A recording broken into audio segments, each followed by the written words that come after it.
오늘 주제는 부처님은 왜 출가하셨을까와 관련된 이야기를 해보도록 하겠습니다. 생각해보면 제가 그런 얘기 하거든요. 아무리 재벌이 좋아도 왕자만은 못해.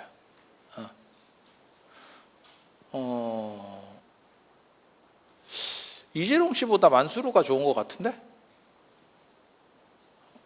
아니 그냥 생각해봤을 때 그냥 내 생각.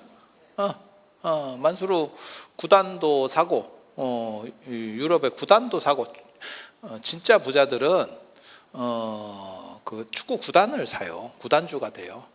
그런 거 아세요? 진짜 럭셔리들. 우리도 그래 구단 하나 있잖아. 그죠? 없어? 구단 없어? 축구팀 뭐 이런 거 하나 없어? 아니 돈 안 벌고 뭐 했어? 그런 거 한 5천억 1조면 사는데 돈 아끼는구나. 쓰고 죽어. 그 정도는 써도 돼. 괜찮아. 뭐 그렇게 사는 거지. 그래서 몰라 그렇게 편하게 사는 게 난 만수르 전에 그거 되게 재밌었어요. 그 축구팀 우승했을 때 한국 사람들이 그 티를 주문을 하니까 그 한국은 무료 배송. 근데 배송비가 그게 엄청나거든요.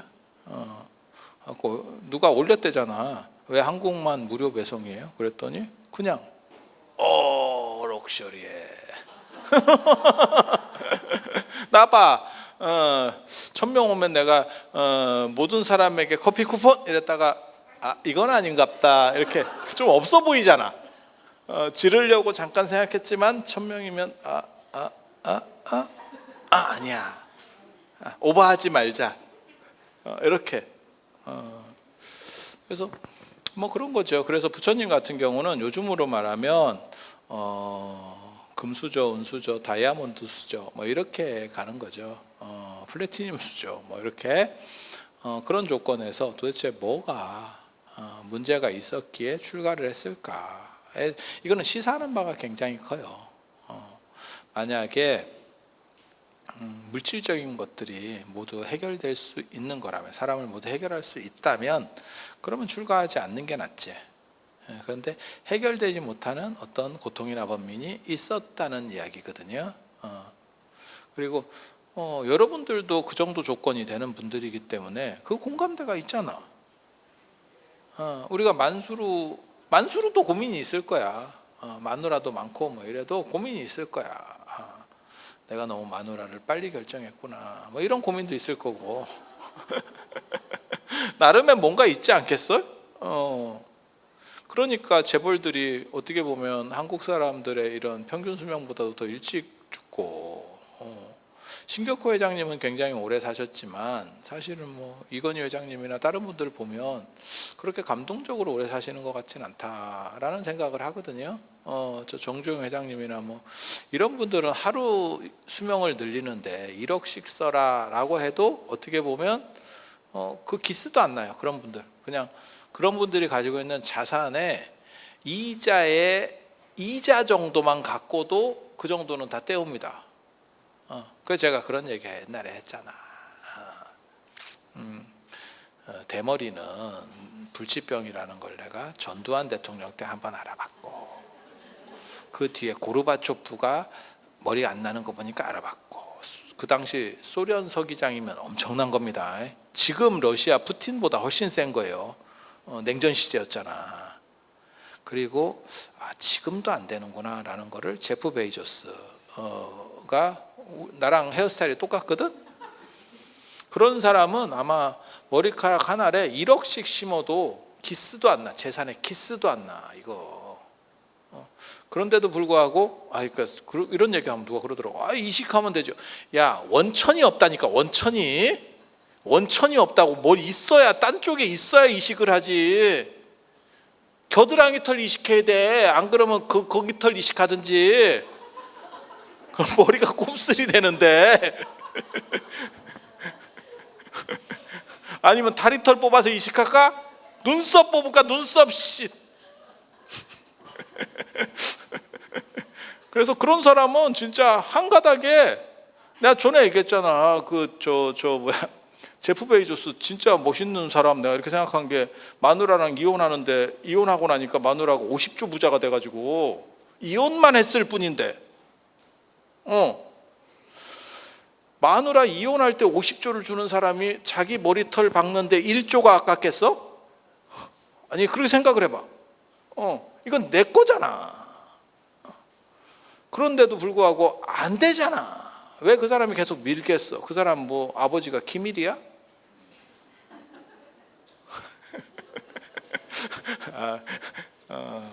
고인 모독죄로 걸릴 것 같은.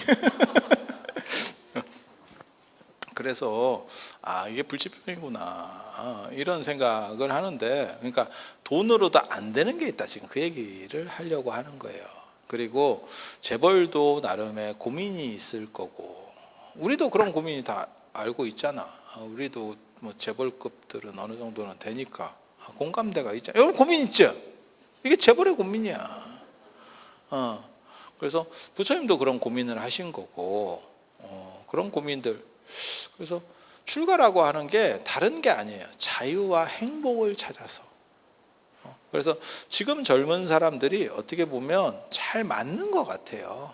지금 불교적으로는 잘 맞아. 다 자유와 행복을 찾아서거든. 그렇지 않아? 그러니까 자유에 대한 갈망이 있다면, 대자유 진짜. 어떻게 보면 단어 자체가, 저는 해탈 이런 말 별로 안 좋아하거든요, 사실. 해탈 이런 것보다 자유라는 표현이 좋은 것 같아요. 어디에도 나를 구속하지 않는 그런 진정한 자유, 그것을 이렇게 추구하는 그 정신은 인류가 유기체로 존재하는 한은 저는 계속 있을 거라고 생각해요. 그 자유에 대한 갈망. 그리고 여러분 같이 결혼하시면 더 커지지. 왜냐하면 내가 원하지 않는 일들이 약간 이렇게 얽혀서 걸려오기 때문에. 혼자 살면 사실은 그런 일들은 상대적으로 적거든요. 그래서 요즘 애들이 혼자 사는 거잖아. 그래서 저는 이런 대자유, 바람같이 뭐 이렇게 구름같이는 싫어. 바람같이 이렇게 하는 이런 자유, 저는 그런 거 굉장히. 그래서 부처님도 그런 생각을 했을 거라고 생각해요. 아무리 당신이 왕위 계승서열 1이고 풍족하게 어느 정도 이상을 갖추고 있었어도 그런 그거 있어요. 발제라고 하는 부처님 사촌 동생이 있거든요. 부처님이 출가하시면서 그분이 왕이 됐어요. 이제 계승서열자가 출가를 해버리니까 난가? 이렇게 된 거지. 뭔 얘기인지 아시겠죠? 그래, 세상이라는 게 참 묘한 거야. 정치 얘기를 하는 건 아닌데, 그냥 정치 얘기야.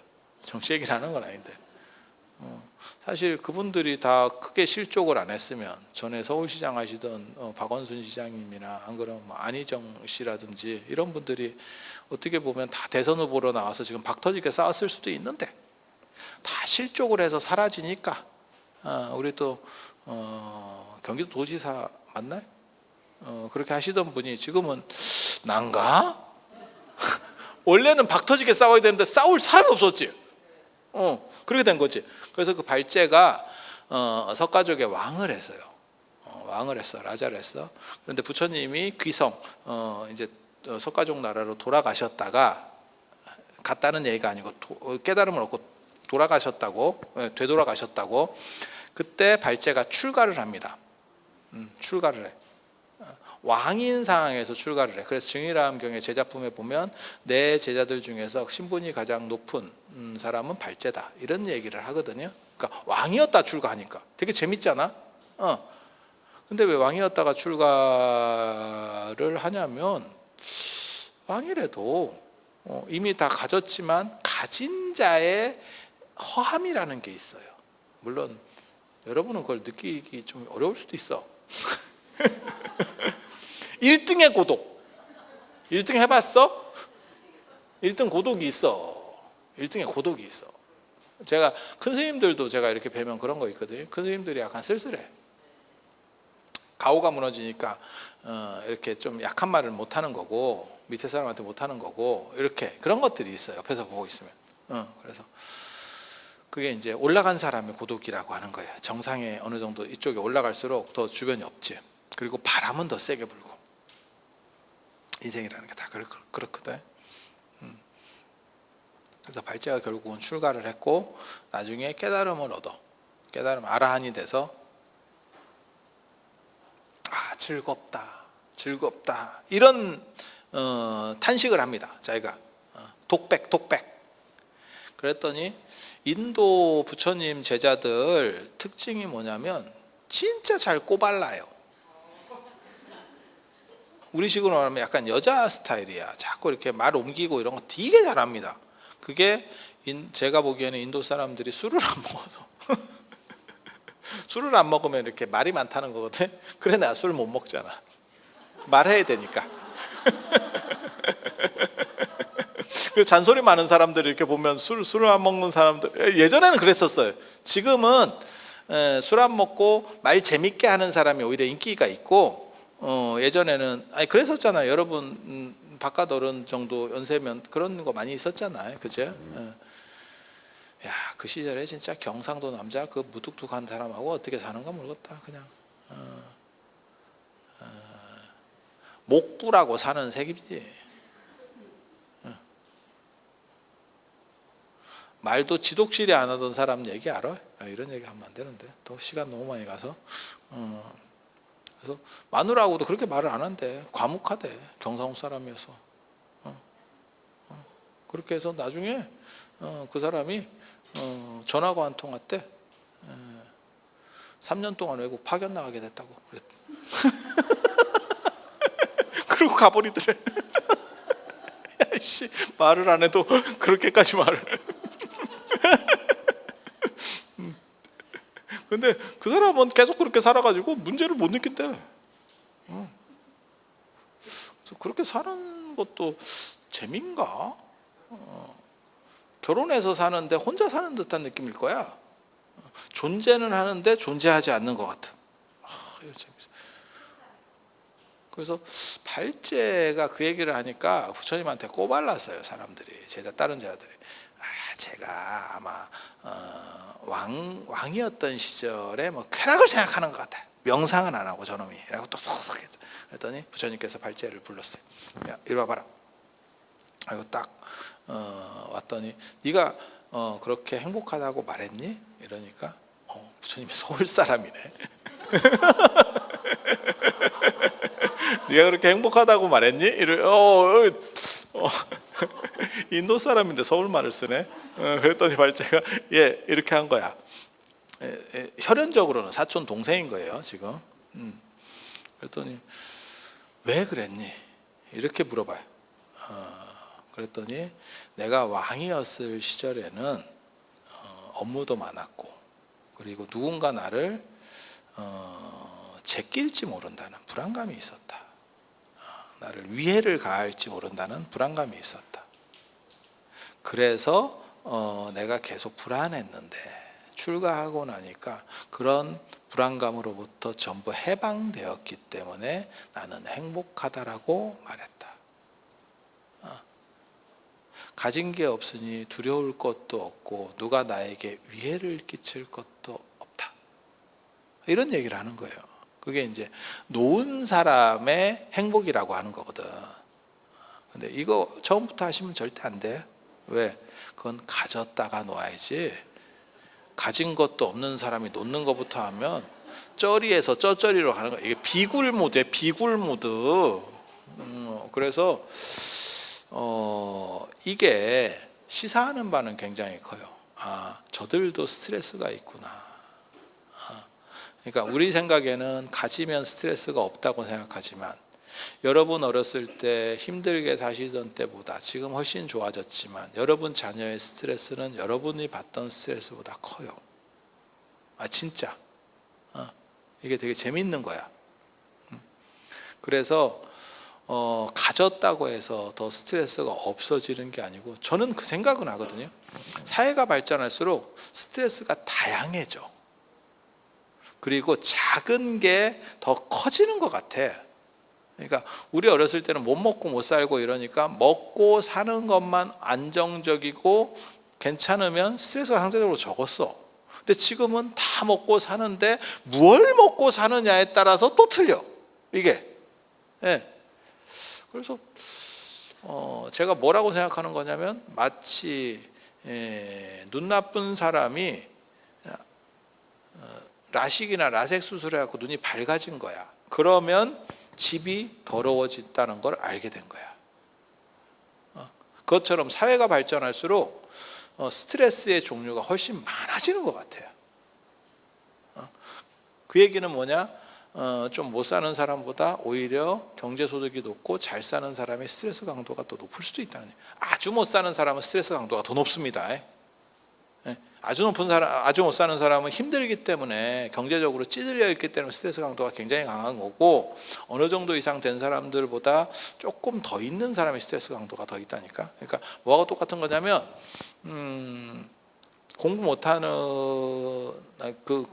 애들보다 공부 잘하는데 거기서 약간 밀려나는 애들이 스트레스 받는다니까. 그렇게 된다니까. 중간 하는 애들은 별로 스트레스 생각보다 잘 안 받아요. 그래서 여러분들이 스트레스 안 받으려고 위로 안 올라갔잖아. 그 자살하고, 시험 잘못 봐서 자살하고 뭐 한 개 틀렸어요 막 이렇게 울고 이럴 때, 우리 몇 개 안 맞았는데 꼭 그렇게 발칙한 것들이 있거든. 그래서 부처님은 왜 출가하셨을까를 머리에 이고 사는 게 저는 굉장히 중요하다고 생각해요. 진정한 행복은 무엇인가? 부처님은 왜 출가하셨을까? 주렴계가 정의천 정명도를 가르칠 때 늘상 했었던 말이, 그 여산에서 가르칠 때 했었던 말이, 여산에서 가르친 거 맞나? 그래서 했었던 말이 뭐가 있냐면, 아내는, 공자의 수제자인 아내는 가난하고 배고픈데도 안 빈낙도, 그 가난한 데서도 그 즐거움을 버리지 않았다. 그것은 도대체 무엇인가? 이런 생각을 하라 그랬거든요. 근데 여러분들도 부처님은 금수저에서 왜 출가했는가? 그건 굉장히 중요해요. 그게 가진 것이 진정한 자유가 아니었기 때문에. 가진 것은 불행의 강도를 줄여줄 수는 있어. 내가 가졌기 때문에. 저 같은 경우도 제가 운전면허가 없잖아요. 그러니까 좀 더 귀찮고 불편해졌지. 하지만 그 차가 있어서 내가 만약에 기사도 있고 차도 있고 뭐 이렇게 되면 더 편해지겠지. 그런 거를 커버해 줄 수는 있어. 하지만 내 기본적 번뇌, 생각들을 정리해 줄 수 있느냐? 그것까지는 안 되는 거지. 그래서 돈 많은 사람들, 재벌들이 평균 수명에 비해서 높지 않은 것은 오히려 그들의 스트레스 강도를 잘 얘기해 주는 거다 라는 생각을 해요. 그래서 부처님은 왜 출가하셨을까? 그리고 여러분들은 그 자유를 무엇이라고 생각할까? 저는 그것이 굉장히 사실은 중요하다는 생각을 해요. 여러분들이 가지고 계시는 삶의 좌표에 있어서 행복에 이르는 것은 무엇이다라고 생각할까요? 그걸 한번 이렇게 생각을 한번 해보세요. 그래서 부처님이 추구한 것과 내가 추구한 것의 공통점은 무엇인가? 그리고 제가 늘상 말씀드리는 게 있어요. 나이 50이 됐어도 보람이라든지 사회를 위해서 무언가 할 수 있다라고 하는 생각들을 하지 않으면 그것은 나이만 먹고 오래 살기만 하는 거다. 그래서 생전 예수제는 왜 지내는, 이게 지금 맞는 얘기냐고. 이 해명화, 이 보살님 요거 번호 받아서 베스킨라빈스 쿠폰 뺏어 오세요. 이거 지금 쓸데없는 거, 이거 올리는 거, 이거 지금 제재해야 됩니다. 물어볼 걸 물어보라고, 물어볼 걸, 요 주제랑 관련된 거. 그래서 출가라고 하는 것은 진정한 자유고, 그리고 그 출가라고 하는 게 꼭 이렇게 밀고 출가만 있는 게 아니고 집안에서도 자유를 추구하는 여러분들이, 싸이 선생께서 말씀하셨잖아. 여러분이야말로 진정한 챔피언입니다. 그래서 자유를 추구하고 행복을 추구하는 그런 게 바로 어떻게 보면 출가예요. 그래서 그런 걸 보고 뭐라고 얘기하냐면 심출가라고 하는 겁니다. 심출가. 이렇게 미는 거는 진짜 출가. 몸의 출가가 되는 거고, 신의 출가, 마음이, 그런 생각은 다 있을 거예요. 그래서 그런 생각들을 계속 반복하는 거 사실은 굉장히 중요합니다. 줬다 뺏으면 안 되는데 이거 주지도 않았어. 누구를 뺏어? 부처님께서는 정확하게 말하면 노병사라고 하는 인간의 숙명적 고통, 그래서 사고팔고라고 하거든요. 사고팔고 네 가지 고통, 생로병사, 그리고 애별리고 원증해고 구부듣고 오음성고라고 하는, 그건 설명을 할 시간은 없으니까, 그래서 인간에게 존재하는 숙명적 고통, 여러분도 그 고통을 지금 느끼고 있잖아. 여러분 얼굴을 보면 옛날에 리즈 시절이 있었는데 그렇잖아요. 근데 지금 이렇게 삭풍에 젖었지. 그게 어떻게 보면 고통인 거예요. 고통인 거예요. 그래서 그러한 것들로부터 다 해방되고, 그것은 물질이 채워줄 수 없다고 생각하는 거예요. 그러니까는 돈이라든지 이런 것들이 그런 것들을 커버해 줄 수 있느냐? 편리는 하게 해준다니까, 돈이. 그걸 부정하는 건 아니야. 저는 상당 부분 다른 종교인들하고 달리, 다른 스님들하고 달리 저는 상당히 물질주의고 현실주의적인 사람이에요. 그냥 그런 건 그렇다라고 인정하자는 거예요. 꼭 아닌 것처럼 하면서 뒤로 뭘 이렇게 하고, 아니 좋은 차 타면 다 편안하고 좋지. 막말로 얘기해서 내가 그저께 인도네시아 갔는데 그 이코노미 그 닭장간에서 타고 있는 것보다 앞에 퍼스트 클래스 타면 고맙지. 그걸 뭘 말이라고 그래. 무릎 닫고 타는 것보다 자빠져서 타면 괜찮지. 내가 옛날에 인도 갔다 올 때는 어떻게 했는데, 맨 뒤에 가서 자빠져 있었는데, 의자 다 올리고. 근데 지금은 이제 늙어가지고 창피하니까 그 짓도 못하고. 나이 먹어서 그 짓 하면 미쳤다 그러지 사람들이. 저놈이 이상한 짓 한다 이러니까 못하는 거야. 아니 편리한 건 편리한 거야. 그걸 부정할 거는 아니야. 정당하냐만 생각하면 되는 거지, 그것이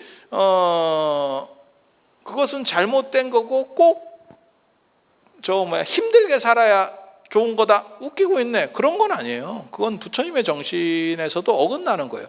제가 계속 말씀드리는 거 있잖아요. 부처님은 무소유를 말씀하시는 게 아니고 무집착을 얘기하는 거고, 그거는 정당한 소유와 관련된 부분이에요. 사실 이거 나중에 다음 시간에 이 얘기해 줘야겠다. 무집착과 무소유. 내가 무소유가 아니라 했더니 뭐 법정 스님도 그런 뭐 무집착을 얘기하지 무소유 아니에요. 법정 스님의 무소유라는 거는, 무소유는 자인하게 보면 정확하게 나와. 빨개 벗고 다니는 게 무소유야. 뭔 헛소리야. 뭐 최소 소유가 무소유. 웃기고 있네. 그거는 최소 소유면 최소 소유잖아, 멍청아. 그것도 몰라? 그냥 말 자체가 그렇게 돼 있잖아, 이 바보야. 그렇게 되는 게 아니에요. 그래서 무소유를 주장하는 짜이나교 같은 데는 진짜 옷도 안 벗다니까, 옷도 안 입는다니까. 김국환 선생보다 더 대단한 거야. 알몸으로 태어나서 옷 한 벌은 건진 게 아니고 알몸으로 태어나서 알몸으로 가야 무소유래. 이게 무소유.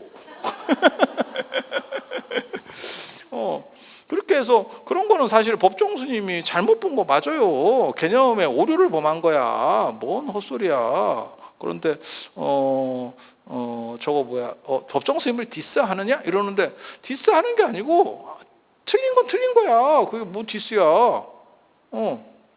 그게 뭐 이상해. 그래서 다음 시간에는 무소유와 무집착의 차이에 대해서 얘기해 줄게. 이거 굉장히 재밌어요. 이거 굉장히 재밌어. 그래서 정당한 소유는 문제가 없어요, 불교에서. 그리고 무소유라든지 결핍을 주장하는 게 자인하교예요.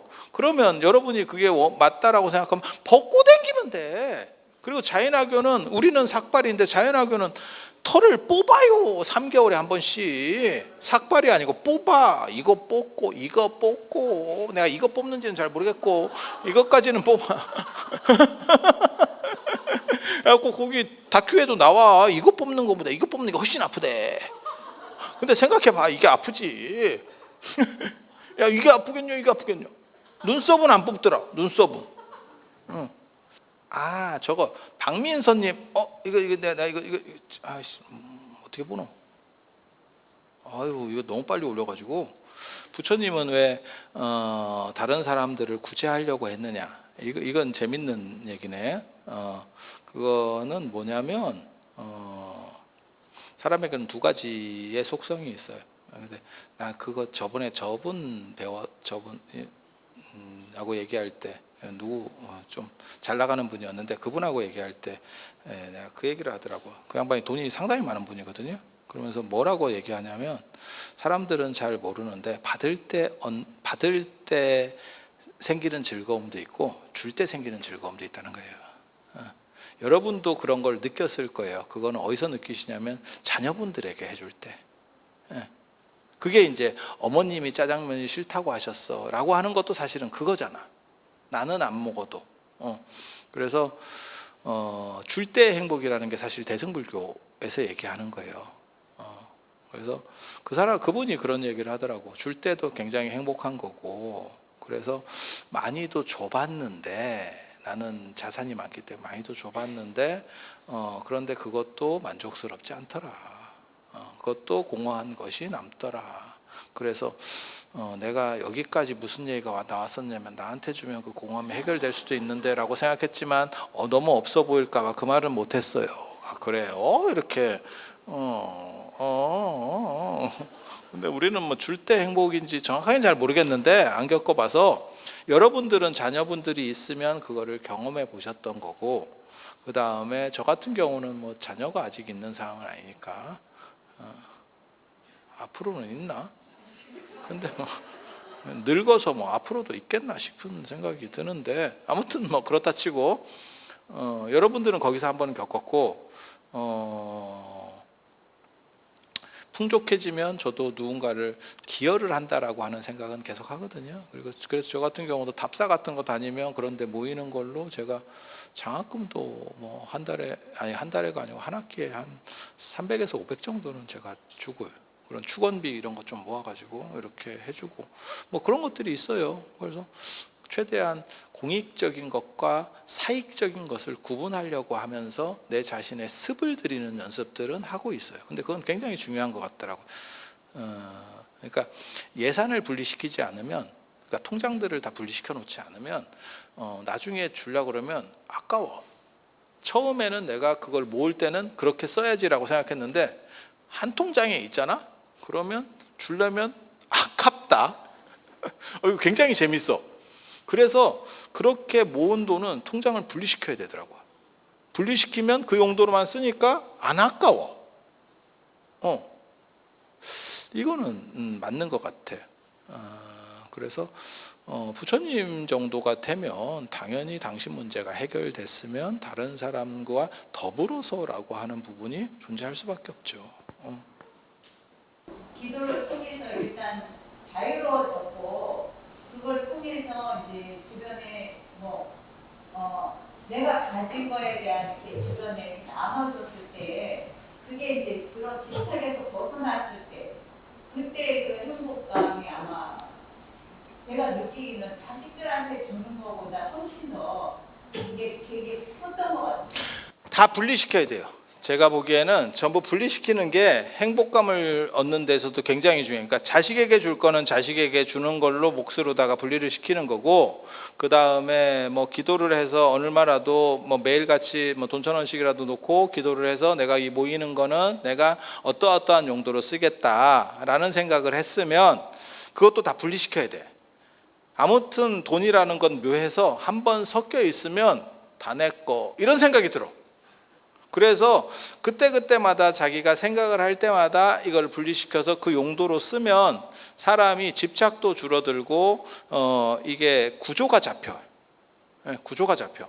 그게 아니고 카드 돌려막기식으로 밑빠진 독에 물 붓고 이쪽에서 이렇게 맞고 이렇게 맞고 이런 식으로 규격 없이 쓰면 사람이 혼란스럽고 계속 쪼달려요. 그래서 예산은 다 분리시키는 게 맞아요. 재산 같은 경우도 다. 그래서 이 정도는 내가 어떤 좋은 일에 쓰겠다, 이거는 뭘 하는데 쓰겠다, 이거는 뭘 하는데 쓰겠다, 이런 식으로다가 나누는 게 좋아. 그리고 그냥 생각만 하지 말고 통장 자체를 나누는 걸 저는 개인적으로 권장을 드립니다. 생각만 하고 장부만 만들어 놔봐야 이게 소용이 없어요. 그래서 그런 정도. 자, 그래서 오늘은 이 정도로 하고 제가 다음 주에는 무집착과 무소유, 그냥 생각 없이 지금 들어와서 보면서 막 질문하려고 하지 마시고 미리 생각을 해보세요. 참고로 말씀드리면 무소유는 진짜 아무것도 안 가지는 게 무소유예요. 무소유잖아. 소유가 없다는 거잖아. 그리고 그걸 실천하는 사람들이 있다니까, 인도에 지금까지도. 그래는 절에서도 안 살아. 왜냐하면 무소유니까 계속 떠돌아다니면서 살아.